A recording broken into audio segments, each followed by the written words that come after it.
Hello students, आज मैं आपके साथ बहुत इंपॉर्टेंट टॉपिक डिस्कस करने जा रही हूँ। कभी भी आप कम्पिटिटिव का एग्ज़ाम देते हैं, कंपटीशन में जाते हैं, तो ये वाला टॉपिक मटेरियल कंट्रोल करने का बहुत ही इंपॉर्टेंट है। ABC एनालिसिस जितना इंपॉर्टेंट है उतना ही ईजी है। बहुत ही ईजी टॉपिक है ABC एनालिसिस। कौन सा एनालिसिस है? जो कि हम मटेरियल को कैसे कंट्रोल करें। देखो, जब भी हम कंट्रोल करते हैं तो इसका मतलब क्या होता है, वहाँ पर हमने स्टाफ लगाया होता है ना। बहुत सारी टेक्निक्स अपनाते हैं ताकि उस पर हम जो ना वो चोरी ना हो जाए, मतलब उसको कंट्रोल करना। तो उस पर खर्चे भी होते हैं। जब हम भी कोई भी सिस्टम बनाते हैं तो उसके क्या होते हैं, खर्चे होते हैं। आपने कई बार ऐसा देखा होगा कि एक बिजनेसमैन है, उसका बहुत टाइप का वैरायटी का बिजनेस सामान की डीलिंग करता है, बहुत ही वैरायटी के सामान की डीलिंग करता है। बहुत ऐसा सामान होता है जो बहुत ही कॉस्टली होता है ना। बहुत ऐसा सामान होता है जो कॉस्टली नहीं भी होता है ना। मतलब कि रद्दी है या उससे भी कम, मतलब कि कोई होता है कि बीच में आ जाता है, ठीक है। अब हम ऐसा करें कि जो बहुत ही कॉस्टली है ना, उस पर भी उतना ही स्टाफ लगाएं कि जो की कंट्रोलिंग करने के लिए, जो बिल्कुल ही लोएस्ट जिस पर वैल्यू लगी हुई है ना, कोई कम वैल्यू वाला सामान है, उस पर भी हम उसके कंट्रोल पर भी उतना ही लोग लगा दें, उसको भी उतना ही कंट्रोल करें। क्योंकि मटेरियल कंट्रोल करने पर कॉस्ट तो आएगी है ना, मतलब खर्चे आएंगे, स्टाफ रखेंगे ना। तो ये फिर बेवकूफ़ी हुई है ना। क्योंकि हमें क्या चाहिए, एक बिजनेसमैन को चाहिए ज़्यादा इंपॉर्टेंस किसको दे, किस पर ज़्यादा कंट्रोल करे, जो कि ज़्यादा कॉस्टली सामान है ना। जो तो कम कॉस्टली है ना, जो समझो 2 रुपये की चीज़ है, उस पर एक बंदा लगा दो, है ना। कि ये पेंसिल का है ना, तो उस पर क्या करें। क्योंकि ऐसा ना हो कि यदि हम बहुत ही कम कॉस्ट वाली चीज़ों पर उसके कंट्रोल पर लोग लगा दें, है ना। क्या हो सकता है कि वो इतनी कॉस्टली ना हो जितना कि हमने उसके कंट्रोल करने पर खर्च कर दिया। समझ रहे ना आप मेरी बात, कि हम उन चीज़ों पर, क्योंकि कंट्रोल तो हमने सारी चीज़ों पर करना है, ऐसा नहीं है कि वो बेस्ड होता रहे। मतलब मेरे कहना इंपॉर्टेंस देने के लिए, उस पर ज़्यादा जोर देने की बात कर रही हूँ। हम ज़्यादा जोर किस पर दें, जो हमारी ज़्यादा कॉस्टली चीज़ें होती हैं, जैसे हमारे घर की चीज़ें हैं, सोना है, हमारे अलमारी में रखते हैं, है ना, वो भी ज़रूरी होते हैं, है ना। और जैसे हमें कोई, जैसे घर के झाड़ू हो गया, है ना, ये चीज़ें छोटी छोटी चीज़ें हुई, है ना, तो ये भी इंपॉर्टेंट होती है। लेकिन हम इसको कंट्रोल ज़्यादा नहीं रखते ना, है तो घर के अंदर ही रखते ना, उसको हम बाहर रख लेते हैं, ठीक है। हम इंपॉर्टेंट सारी चीज़ें ही हैं, लेकिन हम कंट्रोल किस पर ज़्यादा रखते हैं, जो ज़्यादा कॉस्टली होती हैं। ये वैसा ही ABC एनालिसिस है, ठीक है। जो कॉस्टली चीज़ें हैं तो उसको अलग कर देते हैं, जो कॉस्टली चीज़ों को उसको वो कहाँ पर रख लेते हैं, A में रख लेते हैं। जो कम कॉस्टली होती है, बिल्कुल ही जैसे मैंने आपको घर की एग्जांपल दी, वो C में रख लेते हैं। जो बीच की चीज़ें होती हैं, जैसे TV हो गया, है ना, बीच वाली चीज़ें हमने B में रख ली। ऐसी बिजनेस में है, बिजनेस में जो बहुत ही ज़्यादा कॉस्टली है चीज़ें हैं, उसको A कैटेगरी में रख दिया। जो बिल्कुल ही लोएस्ट चीज़ें हैं, जैसे होता है ना, स्पेयर पार्ट्स हो गए, बहुत ही कम कॉस्ट चीज़ें आ गई ना, उन मतलब कि वो C में रख दिया। जो बीच की चीज़ें आ जाती हैं वो B में आती हैं, वो उसके अकॉर्डिंग कैटेगरी कर ली अलग अलग। फिर कहते हैं ज़्यादा जो हमने मटेरियल को कंट्रोल करने का जोर किस पर लगाएं, A पर लगाएं। C पर भी लगाना है पर कम लगाएं। ऐसा ना हो कि C पर हम मटेरियल कंट्रोल पर इतना जोर लगाएं ताकि कॉस्ट बढ़ जाए, ठीक है। तो मुझे लगता है कि जो मैंने अभी तक बोला आप समझ रहे होंगे, है ना। तो कंट्रोल ऑन मटेरियल मतलब कंट्रोल मटेरियल पर कंट्रोल करना, ठीक है। Stock control through ABC analysis. This technique of stock control is also known as stock control. Stock control है अकॉर्डिंग टू वैल्यू मेथड। मैंने आपको ना वैल्यू के अकॉर्डिंग हमने कंट्रोल करना है। A में महंगी चीज़ें, C में सबसे सस्ती चीज़ें, और B में बीच वाली। तो जितना जो वैल्यू के उसके अकॉर्डिंग हम टेक्निक अपनाएंगे कि उसको करेंगे। Always better control method, proportional part value analysis method.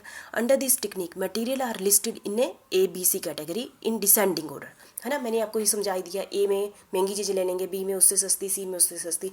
किस बेस पर, मनी वैल्यू के बेस पर, ऑन कंजप्शन, ठीक है। तो मुझे लगता है ये समझ गए होंगे। It is a system of inventory control, बार बार बोलिए।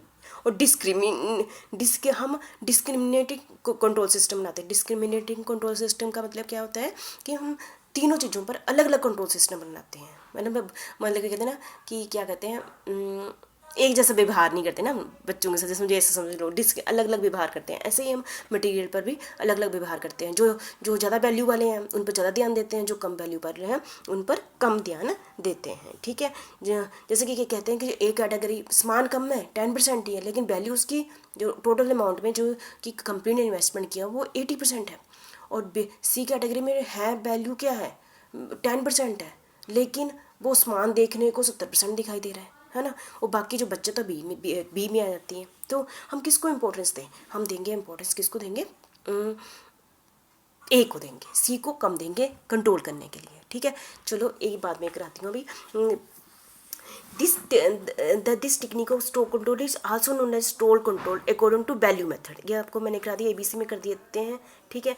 और जैसे कि इन्होंने दिया, रिपोर्ट दी गई है किसके द्वारा, store inventory control in USA, Japan and West Bengal. उन्होंने ABC एनालिसिस को इस तरह से किया है, उसमें ABC एनालिसिस ग्रुप बना दिए, परसेंटेज ऑफ द आइटम कि नंबर ऑफ द आइटम की कितनी है, टोटल मैन्युफैक्चरिंग जो आइटम होती हैं वो जो A में सिर्फ 8% ही है और C में कितनी है 68% आइटम्स है, टोटल आइटम्स, बीच में 25% आ गई। कॉस्ट मतलब वैल्यू कितनी है टोटल इनकी, वैल्यू कैसे निकालेंगे, नंबर ऑफ यूनिट और उसकी कॉस्ट, टोटल कॉस्ट। कहते हैं 75% जितने भी हमने पैसा इन्वेस्ट बिजनेस में किया हुआ है 75% पैसा हमारा किस पे लगा हुआ है, A में लगा हुआ है, और सिर्फ 5% पैसा लगा हुआ C, जिसमें 5% पैसा लगा हुआ है उसके मटीरियल कंट्रोल पर हम क्यों ज़्यादा जोर दें, जिसमें 75% पैसा लगा हो उस पर ज़्यादा जोर दें, ठीक है, बीच वाले को जोड़ दें। मतलब कि हमने कैटेगरी कर ली ABC, हम जोड़ देंगे कंट्रोल करते समय 75 को। ऐसा ना हो कि 5% पैसा लगा हो और उसको मैनेजमेंट करते हैं 10% खर्चा आ जाए, ठीक है। हम ऐसे कैटेगरी कर लेंगे, फिर उसके अकॉर्डिंग उस पर कंट्रोल करेंगे, ठीक है। ये कहने का मतलब है ABC एनालिसिस का। और इसके एडवांटेज क्या हो गए, स्ट्रिक्ट कंट्रोल इज एक्सरसाइज्ड, है ना, कि हम कंट्रोल क्या होगा, क्योंकि हमने ABC में कन्वर्ट कर दिया हुआ है तो सभी का अलग अलग ढंग से हम क्या करेंगे, कंट्रोल करेंगे। Investment in inventory is reduced, investment and stock is reduced to the minimum, है ना। तो देखो हम फिर इसमें क्या होगी, जो हम स्टॉक को कंट्रोल करने पर जो भी लगाएंगे ना उस पर हमारी इन्वेस्टमेंट भी कम होगी, स्टोरेज कॉस्ट इज रिड्यूस्ड, है ना, और management time is save, management का टाइम क्या हो जाता है, सेव हो जाता है, ठीक है। तो मैं इसके थोड़े से आपस के देखो, ए जो आइटम है उसमें वेरी स्ट्रिक्टली हम कंट्रोल करेंगे, और जो C है उसके ऊपर हम इतना ज़्यादा कंट्रोल नहीं करेंगे, और बीच वाले में बीच वाला रखेंगे, ठीक है। और जो A वाली आइटम है वो कहते हैं बार बार ऑर्डर दी जाती है, और जो बीच वाली वो सिर्फ जो समझो ऐसे इन्होंने ऐसे डिवाइड किया हुआ कि 3-4 महीनों के बाद ऑर्डर दी जाती है, और जो C वाली आइटम है वो 6 महीने के बाद ऑर्डर दी जाती है, ठीक है। मैक्सिमम एफर्ट हम effort to reduce lead time A में आ जाता है, ठीक है। ये कुछ पॉइंट्स हैं, ठीक है। हम ज़्यादा मैनेजमेंट किस पर करेंगे, A लेवल पर करेंगे, जैसे नाम से ही पता चला, यदि आप मीनिंग समझ गए होंगे तो आपको अच्छे से समझ आ गया होगा, ठीक है। तो ये आपने ABC एनालिसिस अच्छे से कर लेना। ABC एनालिसिस क्या होता है, कुछ नहीं है, हमने कॉस्ट के आधार पर 3 कैटेगरी बना ली, जो ज़्यादा कॉस्टली चीज़ें हैं उसको A में रख लिया, कम कॉस्टली को C में रख लिया, बीच वाले में रख दिया। और हम जब मैनेजमेंट कंट्रोल करेंगे, जब हम ज़्यादा ध्यान देंगे A वाले को, C पर भी ध्यान देंगे पर कम देंगे। ऐसा ना हो किसी को कि उसको ध्यान देते हुए कॉस्ट ज़्यादा आ जाए और उस पर जो उसके ओरिजिनल कॉस्ट है वो कम हो, ठीक है। ये सारे इंपॉर्टेंट पॉइंट है, ये आपने अच्छे से देखना है, ABC एनालिसिस, ठीक है। समझ गए होंगे आप, नहीं आया होगा आप कमेंट बॉक्स में आपने डाल देना, फिर मैं आपको और ज़्यादा एग्जाम्पल से डिटेल में आपको करा दूँगी, ठीक है।